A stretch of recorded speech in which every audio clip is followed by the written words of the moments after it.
Hi, I'm Marby. I'm gay. Sorry. I'm marbilicious.com. Yeah, I'm gay. Yeah, question lang po for anyone can answer po sa inyo. Sir, ano po yung magiging connection po ninyo with the mga field workers po? Or naging part din po ba kayo, but additional din po yung sa selection process po dun sa mga applicant, kasama rin po ba kayo pumili? No, we were not. Well, I wasn't part. I was there. Yeah, may training, may nag-undergo rin sila ng training, which, to be honest, nakakaingit kasi ang dami nilang mga stellar journalists who were very generous with their time and shared different skills that you need to become a effective reporter. So, andyan si Ma'am Jessica Soho, si Sir Howie Severino, even people who are behind the camera giving their tips on how to make these stories. But in the actual selection of the reporters, wala kaming say doon. At least wala akong say. I can't speak for Richard, baka meron akong secret and then ballot or something. But I just have to say that it was a very strong field. It was a very strong field of reporters. I think we received how many roughly, Sir Brian? 150 submissions, and you can imagine it was hard for us to pick the 10 best reporters for this program. So we're very happy to work with these. I hesitate to say young reporters kasi sige na, young reporters, young but not naive and very skillful. And I mean, more than any other program, I think the lines are blurred between people who are so-called anchors and the people in the field because the roles should be interchangeable. Well, I was partially involved, at least in terms of the selection of, I think, final 15, if I'm not mistaken. And I tried to drop by some of their talks, including the one with Howie, and I was also very jealous, like, what about us? We're not getting that kind of training. No, I was really inspired because when this idea came up and Nessa said, you want to do anchoring, etc. And I was like, I'm literally all over the place, right? I mean, last year, half of the year I was around the world. And I was not really sure what I wanted to do, like what I'm going to bring here to this show, what's going to happen. And I and Atom kind of bumped into each other in the past, but we didn't know each other very much. And Joyce, I got to know her later on. But at least I had a chance to go through the applications. And I was like really inspired. I was touched. I'm a teacher by heart. I've been teaching in university. So when I was listening to how much they were interested to bring like a human story into mainstream online discussion, right? It was really inspiring to us. And this is really the creme de la creme, the best of the best from a very competitive field, right? And just a while ago, I'm not going to spill too many confidential information, but a while ago we were talking how we can work as a team, right? Because usually how it works, it seems in these countries that everyone is a star in their own, and they just come together every other month, and then they just go together, and then they go their own ways. I hope that we also build the kind of a kind of a teamwork here, right? And from now on, Palang, we're thinking how to make this show really different, because this is going to be hopefully the gold standard, not only for the Philippines, but for the region, right? Because this is a YouTube also supported project. And you see Asia is in a very difficult spot right now when it comes to press freedom. And Asia is also where a lot of social media craziness is happening, right? Whether it's Indonesia, fake news, or it's Philippines, among others. So we're in a very tough battle here. That's why the responsibility is also very much on us to break the barriers and do something new. And I'm really confident in the team, not only in Atom and Joyce, but I think that our reporters are doing a fantastic job. And I hope that we'll do more synchronization in terms of what are the themes you want to cover. And we were even thinking that maybe outside our own 15 minutes in terms of online show, we can do also supplementary and corollary kind of productions to kind of build on things that we couldn't say in 2, 3, 4, 5 minutes. So my behind the scenes director's cut, things like that also, that you should look forward to. Thank you very much. Then additional po, kasi pasiguro sa mga young reporters natin, parang galing sila from different walks of life. So, ibig sabihin ba nito, for example, may mga from Mananang. So, yung topic lang ba na i-cover ninyo pag nagre-report kayo, is dedicated lang dun kung saan kayo nag-aling or kung ano yung pinoportray. For example, sa lifestyle ka lang ba, ganun, or pwede mag-interchange.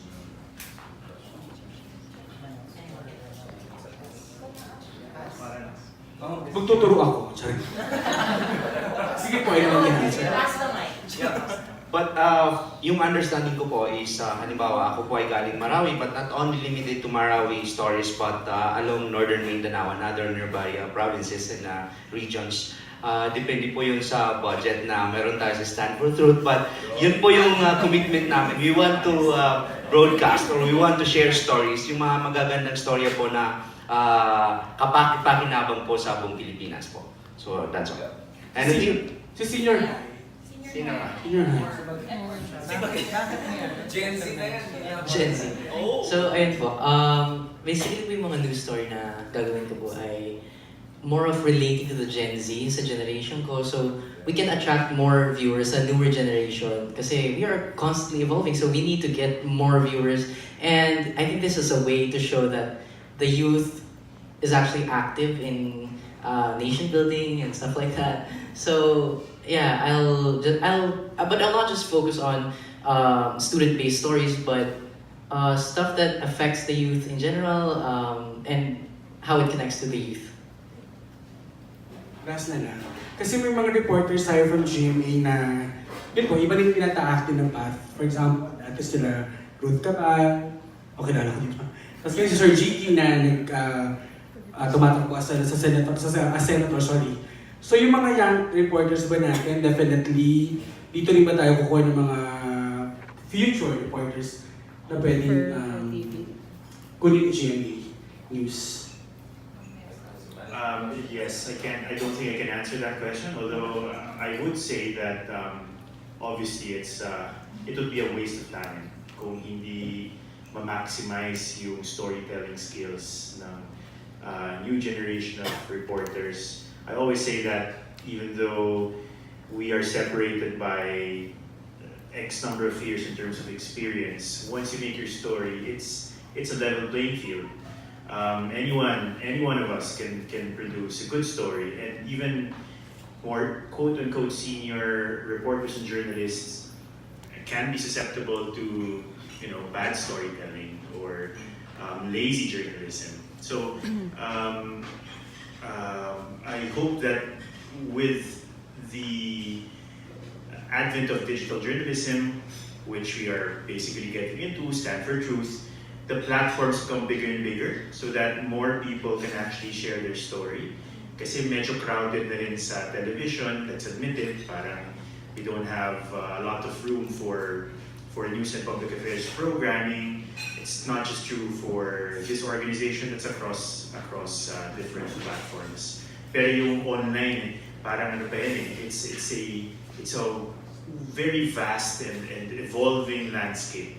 And anyone can upload their content. So, mas mahirap na mapansin, pero mas democratized kasi kahit na sino pwede gumawa ng storya.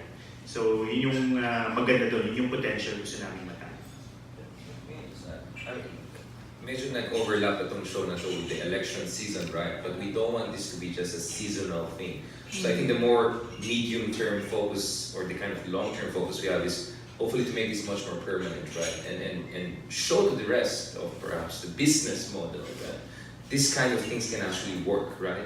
A kind of millennial savvy, at the same time substantive, but also kind of cool and appealing kind of production, right? So we're really at the cutting edge here. So hopefully we don't cut ourselves too much, and we'll be able to extend this beyond just a single season or cycle.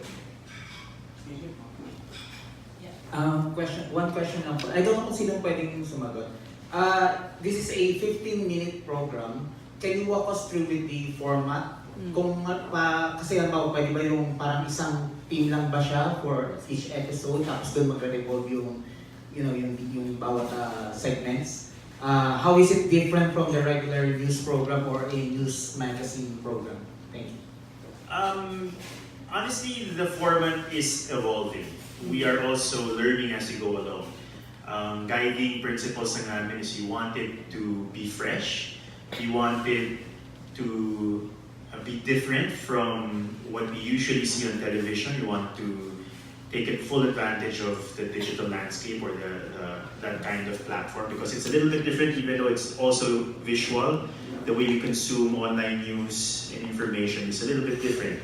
But going back to the meat of your question, the format, unang-una, it will be a daily show which is produced every day, which will be basically following news events as they happen daily. So it is a newscast, but it can also be considered a daily digest of the biggest things happening today.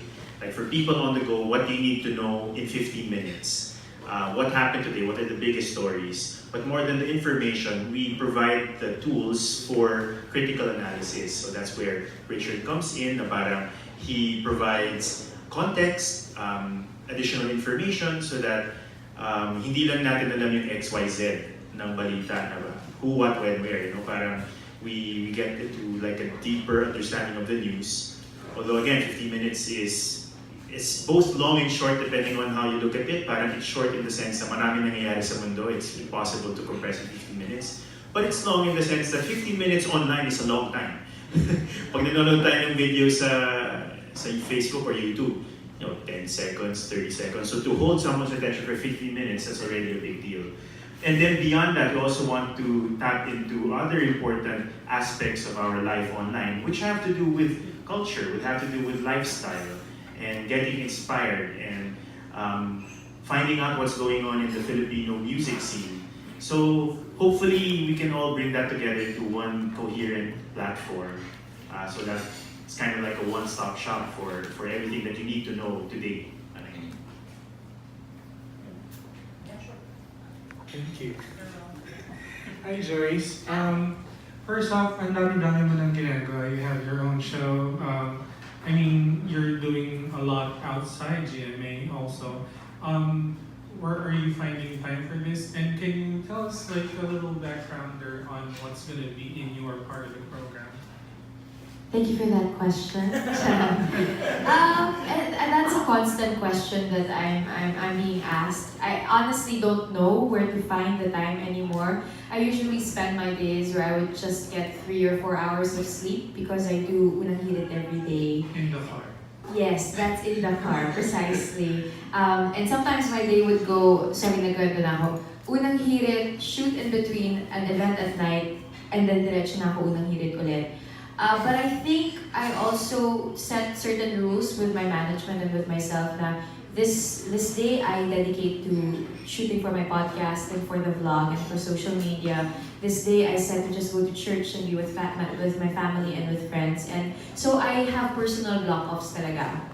And the holy grail of anything when it comes to multitasking is really finding the right schedule and knowing your priorities, I think. And luckily, and I'm so blessed to say that I have a great team behind me. As with Stand for Truth, if I may correlate, it's not a one-man team. You can't ever bring together a great big show or an innovation or a big dream with just one person being the front runner. Well, there will always be a face, syempre, di ba? Pero it's really a teamwork. So that's how I find the time.